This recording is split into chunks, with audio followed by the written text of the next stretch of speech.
Já ouviu falar de um fariseu da época de Jesus, que ele andou aqui na terra, chamado Nicodemos? Pois é, esse Nicodemos, ele era um mestre em Israel, um religioso, né? Um cara que conhecia as escrituras provavelmente muito mais do que tudo que é pastor, padre, que você conhece, teólogo. Talvez ele conhecesse muito mais. Mas veja que no contexto do Evangelho de João, a partir do capítulo 2, fala daquela sinal que Jesus fez transformando água em vinho, 6 talhas, cada talha com em torno de 120 litros de água, mandou encher de água e transformou em vinho de melhor qualidade para alegrar aquela festa de casamento em Caná. Provavelmente Nicodemos viu, estava lá nessa festa. Depois Jesus vai e expulsa os vendilhões do templo, naquele famoso purificação do templo, né? Em que ele prepara um azorrague, solta os bichinhos que iam ser sacrificados, derruba a mesa dos cambistas e diz para aqueles caras: não façais da casa do meu pai casa de venda, né? E Nicodemos deve ter percebido aquilo e ficou confuso acerca desse homem. Aí vê só, aqui no capítulo 10 diz que havia entre os fariseus um homem chamado Nicodemos, príncipe dos judeus, e este foi ter de noite com Jesus. Curiosamente, ele foi de noite, porque ele não era um discípulo. Os discípulos andavam de dia e de noite com Jesus. Ele era um admirador, né? Ele estava encantado com Jesus, mas ele não queria ser visto com Jesus, por isso que ele foi ter de noite e disse: Rabi, nós sabemos que és mestre vindo de Deus, porque ninguém pode fazer os sinais que tu fazes se Deus não for com ele. Mas Jesus responde, Jesus é fantástico. Jesus responde para ele assim, ó: Nicodemo, na verdade eu te digo, que aquele que não nascer de novo, Nicodemos, não pode ver o reino de Deus. Aí Nicodemos ficou: mas como pode o homem nascer já sendo velho? Será que ele pode tornar ao ventre de sua mãe e nascer? Remetendo talvez a uma reencarnação, né? Que é uma das doutrinas propagadas nesse mundo. E a pessoa morre e renasce no outro corpo e renasce infinitamente, sem identidade pessoal. Mas Jesus diz para ele nessa ocasião: eu te digo na verdade que quem não nascer da água e do Espírito não pode entrar no reino de Deus. Porque o que é nascido da carne, Nicodemos, é carne, e o que é nascido do Espírito é Espírito. Não te maravilhe de eu ter dito necessário vos é nascer de novo, porque o vento assopra onde quer. Tu ouves a sua voz, mas não sabe nem de onde ele vem, nem para onde ele vai. Assim é todo aquele que é nascido do Espírito. Aí Nicodemos diz: como é que pode ser isso? Não estou entendendo nada. Como é que pode?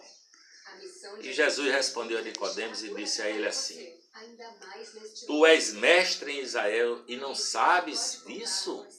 Na verdade, eu te digo que nós dizemos o que sabemos e testificamos o que vimos, e não aceitais o nosso testemunho. Se vos falei de coisas terrestres e não crestes, como crereis se vos falar das celestiais? Fazendo uma pausa aqui, olha, até agora Jesus só tinha falado para Nicodemos de coisas terrestres. Aí você vem e pergunta para mim: mas como, se ele falou aí de nascer do Espírito, isso não é coisa celestial? Não, Jesus está dizendo, é Jesus que diz: vos falei de coisas terrestres e você não creu. Como crereis se eu falar das celestiais? Aí ele agora começa a falar das coisas celestiais. Ele diz: ora, ninguém subiu ao céu senão aquele que desceu do céu, o Filho do Homem que está no céu. Significando que Jesus estava, desde antes da fundação do mundo, já existia nesse plano, nessa dimensão que a gente chama céu, com o Pai. Ele já existia, foi ele que criou todas as coisas. Sem ele, nada do que foi feito se fez. E ele nasceu de uma forma aqui nesse mundo humana, quase igual a nós, porque tem uma diferença, que ele nasceu de uma mulher que era virgem, né? De uma virgem. Ninguém subiu ao céu senão o que desceu do céu, o Filho do Homem que está no céu. E como Moisés levantou a serpente no deserto, importa assim que o Filho do Homem seja levantado, significando de que morte ele ia morrer, seria levantado na cruz, para que todo aquele que nele crê não pereça, mas tenha a vida eterna, porque Deus amou o mundo de tal maneira que deu seu Filho unigênito, para que todo aquele que nele crê não pereça, mas tenha a vida eterna, porque Deus enviou o seu Filho ao mundo não para que condenasse o mundo, mas para que o mundo fosse salvo por ele. Quem crê nele não é condenado, mas quem não crê já está condenado, porquanto não crê no nome do unigênito do Filho de Deus. E esta é a condenação: a luz veio ao mundo e os homens amaram mais as trevas do que a luz, e as suas obras eram mais. Porque todo aquele que faz o mal aborrece a luz, não vem para a luz, para que suas obras não sejam reprovadas. Mas quem pratica a verdade vem para a luz, a fim de que as suas obras sejam manifestas, porque são feitas em Deus. Veja, Jesus está conversando com Nicodemos, falando desse nascimento possível, que é além do nascimento simplesmente da carne. E a mulher ficou grávida e tal, foi gerada uma criança no ventre dela e nasceu e viveu. É possível nascer e viver na carne, assim como qualquer animal, né, que tem uma vida em si, e um dia ela acaba, termina, mas ele fala aqui de um novo nascimento, de uma possibilidade de um nascimento que transporta aquele ser humano nascido de novo para a eternidade. Eu lhe pergunto, você nasceu de novo? O que é nascer de novo para você? É o fato de você crer em Jesus e se tornou membro de uma igreja e batizou-se? Você acha que isso é nascer de novo? Batizou-se, foi vivendo a sua vida do mesmo jeito, e aí você faz parte de uma agremiação religiosa, e aí você mudou a aparência. Antes você parecia um hippie, cabeludo, barbudo, e agora você cortou o cabelo, arrumou-se e tira fotografia. Antes você andava com a roupa que você queria, agora você só anda arrumadinho, todo empacotado, porque você é nova criatura. Você acha que isso é ser nova criatura? Nova criatura é aquele que reconhece que não tem nada nele, de si mesmo, que possa levá-lo para a eternidade, mas que Jesus pagou o preço. Portanto, ele sabe que tem a vida eterna, não porque ele mereça, é um favor imerecido de Deus. Ele sabe que já nasceu de novo, quando no seu coração ele vai vendo crescer Jesus nele. Jesus vai sendo gerado nele, a pessoa, o caráter de Jesus vai sendo formado. Esse é o que nasceu de novo. É o cara que vai tendo uma nova concepção da vida. O sentido da sua vida passa a ser algo além do que era antes, né? Ele passa a enxergar a eternidade como garantia e segurança do Espírito Santo para a sua vida. Curiosamente, existe um outro nascimento, que é o nascimento dos nascimentos, que por meio dele nós possamos entender muitas coisas, passamos a entender muitas coisas, que é esse nascimento dos nascimentos, quando Deus desce da sua glória e se faz um homem aqui como eu e como você. Aqui no Evangelho de Lucas, capítulo 1, versículo 26, diz assim, olha: no 6º mês foi o anjo Gabriel enviado por Deus a uma cidade da Galileia, chamada Nazaré, a uma virgem noiva com um varão cujo nome era José, da casa de Davi. E o nome daquela virgenzinha, aquela garotinha, adolescente, era Maria.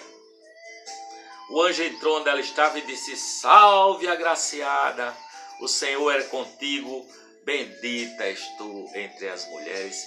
E vendo ela, turbou-se com aquelas palavras e considerava que saudação seria aquela.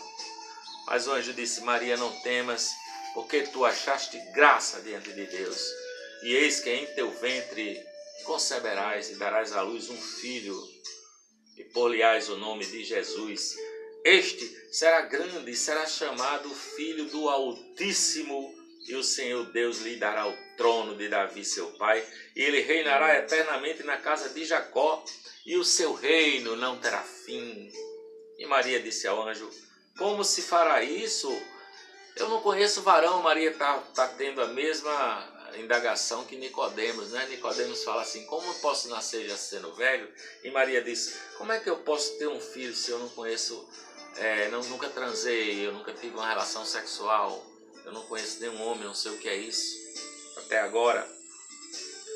E o anjo disse para ela: descerá sobre ti o Espírito Santo, e a virtude do Altíssimo te cobrirá com a sua sombra. Pelo que também o santo que de ti há de nascer será chamado Filho de Deus. Filho de Deus. E acaba que Maria diz assim para ela: eis aqui a serva do Senhor, cumpra-se em mim a tua palavra. E o anjo ausentou-se dela. Esse é o nascimento dos nascimentos. Deus se fez um homem, viveu de forma singular, morreu numa cruz, ressuscitou ao terceiro dia, passou um tempo aqui com os seus discípulos e subiu aos céus. E depois derramou o seu Espírito sobre toda a carne, para que todo aquele que nele crê não pereça, mas tenha a vida eterna. Aquele que nasceu de novo é muito parecido com esse nascimento de Maria. Veja, Maria era virgem, recebeu no ventre o homem Deus e gerou aquele ser divino dentro dela, né? Jesus, o Filho do homem. E agora todo aquele que nele crê, esse que nasce do Espírito, tem que gerar Jesus, não mais para conceber uma criança, evidentemente, mas para que Jesus cresça, se forme dentro de cada um de nós, para que o caráter de Jesus se forme em você. Como é que isso acontece? Uma vez que você vai mudando, e você vai percebendo, dando razão a Deus no seu olhar, discernindo o sentido da sua vida, ajustando de acordo com o que Jesus disse que era bom. Aí, dessa forma, você vai percebendo que o seu pensamento de maldade vai se transformando em pensamento amoroso para com si mesmo, para com o próximo, sabendo que os seus pecados foram perdoados. Aí você vai esquecendo que para trás fica, sem trazer nenhuma angústia no coração. Você vai entendendo que você se tornou nova criatura, que você nasceu de novo e está gerando em você o Cristo vivo em você. Ele vai crescendo dentro de você até ser completo. Aquele que assim nasce, que vai gerando Jesus em si, vai se tornando filho de Deus. Você entendeu agora o que é o novo nascimento? Eu espero que o Espírito Santo tenha falado ao seu coração, porque eu sou só um mensageiro, mas um mensageiro que crê nessas coisas, crê nessa verdade. Um mensageiro que nasceu de novo e agora está gerando Jesus em meu próprio ser, amando, perdoando, acolhendo, tendo um pensamento amoroso em relação a qualquer um, se tornando um ser humano, gente boa de verdade. Tá bom? Fica com Deus. Deus te guarde. Beijo no teu coração e amém.